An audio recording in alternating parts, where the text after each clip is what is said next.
একটা অবস্থায় আমরা আছি যে আসলে এটা ব্যাখ্যা করা বড় কষ্ট। আওয়ামী লীগ তারা ধর্মের কথা বলে, কখন বলে? যখন ঠেকায় পড়ে। মূলত আওয়ামী লীগ ধর্ম নিরপেক্ষতার কথা বললেও তারা ধর্মহীনতায় বিশ্বাস করে। কোনো ধর্মেই তাদের বিশ্বাস নাই। এই আওয়ামী লীগের আমলে যেমনি মসজিদের অপমান তারা করেছে, তেমনি প্যাগোডার, তেমনি মন্দিরের সব জায়গায় অপমান তারা করেছে।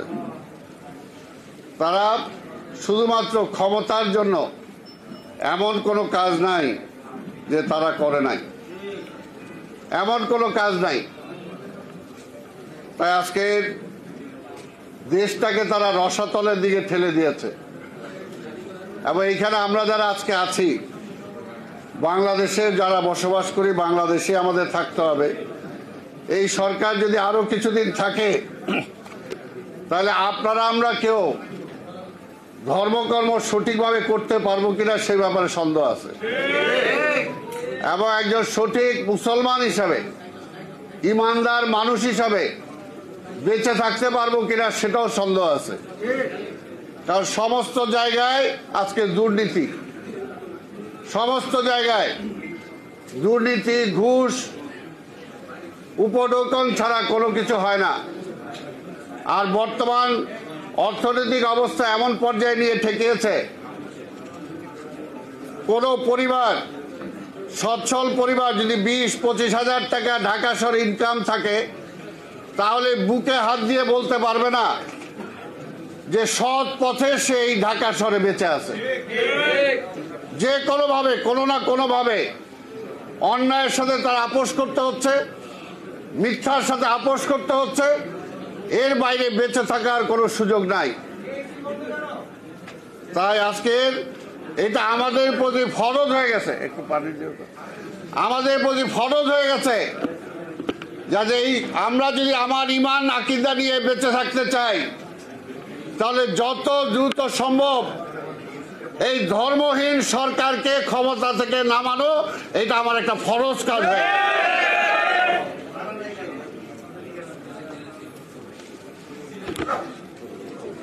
তারা জিয়া রহমানের সমালোচনা করেন। জিয়া রহমানের যে অবদান এই দেশের জন্য, এই অবদানের ধারে কাছেও এখন পর্যন্ত আওয়ামী লীগ আসতে পারে নাই।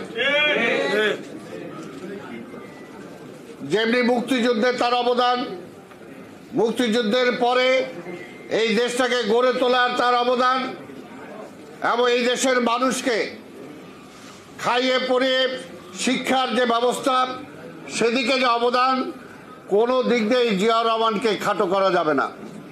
আজকে শিক্ষার কথাই যদি বলি, আজকে এখানে আপনারা যারা আছেন, আপনারা মাওলানা আছেন, অনেকে হয়তো মাদ্রাসার সাথেও জড়িত আছেন, সুপারিনটেন্ডেন্ট আছেন।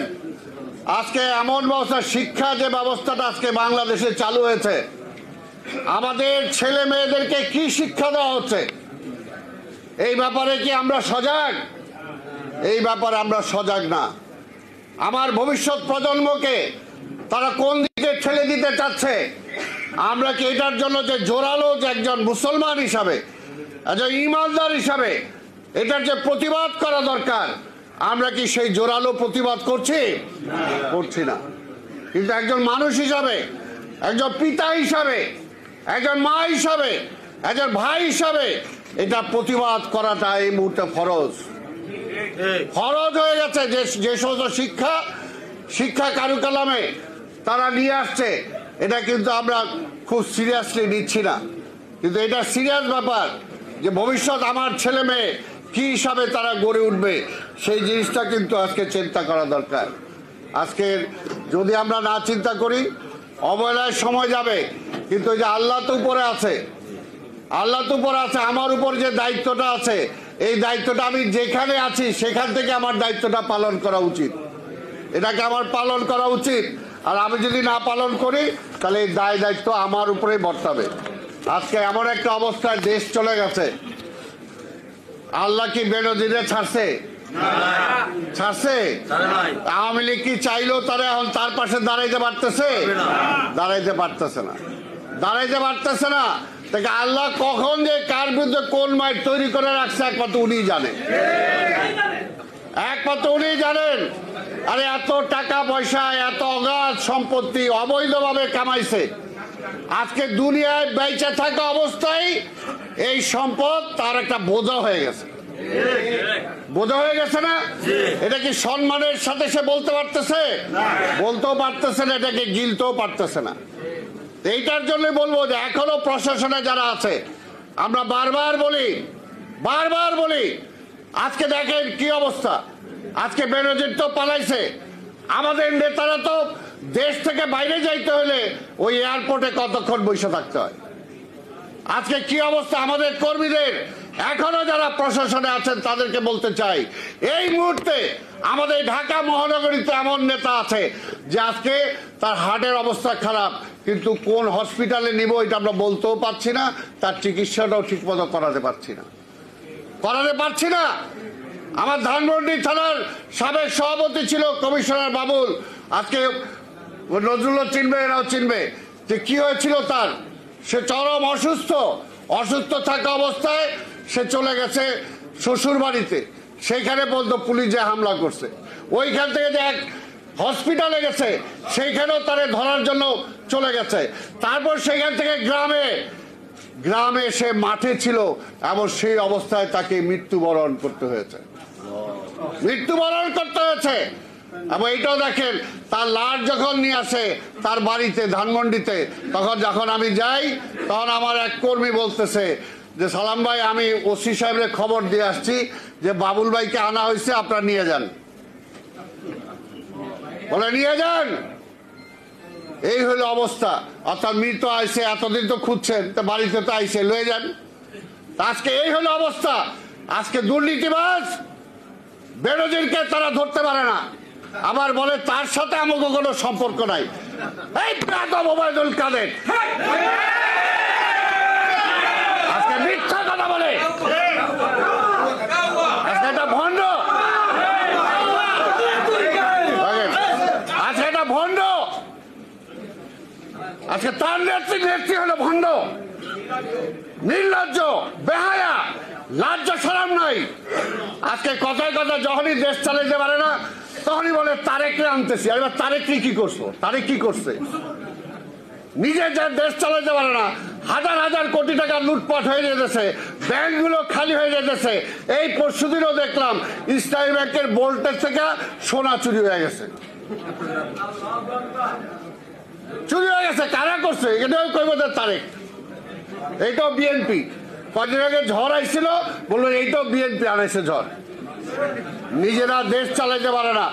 পাশাপাশি এমন একটা অবস্থা হয়েছে যে আজকে দেশটাকে তারা একদম বানায় দিছে, জাহান্নাম বানায় দিছে। তো এই জাহান্নামের থেকে বাঁচতে হলে এই যে আপনারা যারা আছেন, আমি জানি আমার চেয়ে ভালো বক্তা আপনারা সবাই, আপনারা ওয়াজ করেন, বিভিন্ন মসজিদে যান, বিভিন্ন কিছুতে যান, আপনার ধর্মীয় বয়ান করেন, এবং যে কারণে ওয়াজের উপরেও আজকে সরকারের বিধিনিষেধ আছে। কিন্তু তারপরে বলবো আপনারা প্রত্যেকটা এলাকায় আজকে ওয়াজের নামে জনগণকে সত্যিকার দেশের অবস্থাটা তুলে ধরতে হবে, সাহস করে বলতে হবে, ইমানি দায়িত্বটা পালন করতে হবে। এটা শুধু একা মির্জা ফখরুল ইসলাম আলমগীরের দায়িত্ব না, এটা শুধু একা তারেক রহমানের দায়িত্ব না, বেগম খালেদা জিয়ার দায়িত্ব না, এটা আপনার আমার সবার। আজকে দেশটাকে ধ্বংস করে দিতেছে। আজকে এই দেশটাকে আজকে প্রতিবেশী রাষ্ট্রের একটা অঙ্গরাজ্য পরিণত মতো অবস্থা আজকে নিয়ে চলে গেছে। কোথায় স্বাধীনতা আছে আমাদের? কোথায় স্বাধীনতা আছে? তাই আজকে বলবো, কেউ কিন্তু আল্লাহর তরফ থেকে মায় ঠিকই আছে। কাজে আমার এখানে নির্বাচন আমি কিভাবে করব সেটা আমি ঠিক করবো। এটাকে ভালো ঠিক করে দিবে? তারা ঠিক করে দেয় কে ক্ষমতায় আসবে, কে ক্ষমতায় আসবে না। ভণ্ড এগুলো তো আগে তো এই সুযোগও পায় নাই, এখন সুযোগ হয়েছে। এই যে আমরা যারা আজকে জাতীয়তাবাদের কথা বলি, আমরা যদি ঐক্য এক থাকতে পারি, এক শক্তিতে আমরা যদি মাঠে নামতে পারি, তাহলে তারা ভাইসে যাবে। আজকে আমরা ইসলামের কথা বলি, আজকে মধ্যপ্রাচ্য দেখেন, মধ্যপ্রাচ্যের প্রত্যেকটা ইসলামিক দেশ যদি আজকে একজোট হয়ে ইসরায়েলের বিরুদ্ধে কথা বলে, ইসরায়েল টিকতে পারে সেখানে।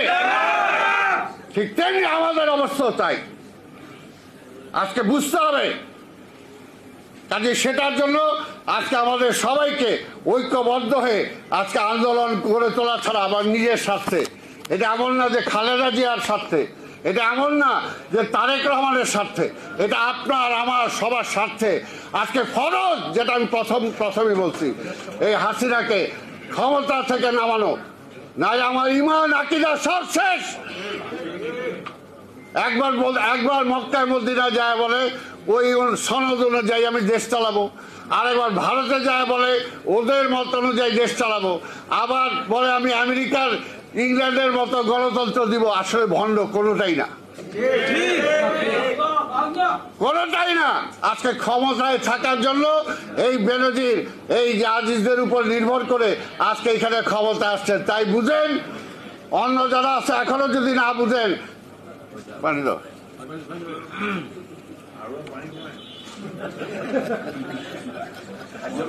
শেষ পানিটা ওরা তুলে দেওয়া পর্যন্ত তো খাইতে হবে, বাচ্চা থাকতে হবে। তাই ভাইরা আমার, আজকের আপনাদের সবাইকে মহাসচিবের অনারে আর আমি কোনো বক্তব্য দিলাম না। আপনাদের সবাইকে ধন্যবাদ। খোদা হাফেজ। বাংলাদেশ।